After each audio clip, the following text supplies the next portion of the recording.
தம்பி ரெடியா? Start camera action.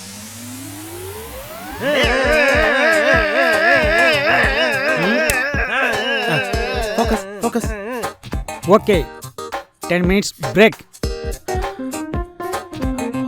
மாமா அருமையான ஆளு மாமா. அண்ணே, இவர் எடுக்கிற வெப் சீரிஸ் மட்டும் 1,00,000 பேர் பார்த்தேன்னு வச்சுக்கா, நம்ம ஜெயிச்சிட்டோம். நம்ம கண்டிப்பா ஜெயிக்கணும்டா. ஜெயிச்சே ஆகணும். அதுக்கு என்கிட்ட ஒரு அருமையான ஐடியா இருக்கு. சொல்லு என்ன? அதுவா? ஆமா, நீ ஒரு 10 பேரு, நீ ஒரு 10 பேரு, நம்ம ஆளு ப்ரொடியூசர் ஒரு 10 பேரு ரெடி பண்ணுவோம். சரி. அவரோட செலவுலயே ரீசார்ஜ் பண்ணுவோம். நம்ம படத்தையே ரிப்பீட் நாமளே பார்ப்போம். ஓகே. இதெல்லாம் ஒரு பொழப்பு. ஆளுங்களையும் மண்டைங்களையும். இந்த மாப்பிள்ள தொடச்சுக்கோ. மண்டைய பத்தி இது பேசுது பாரு. எத்தனை பேர் பார்க்கணும்? 1 lakh.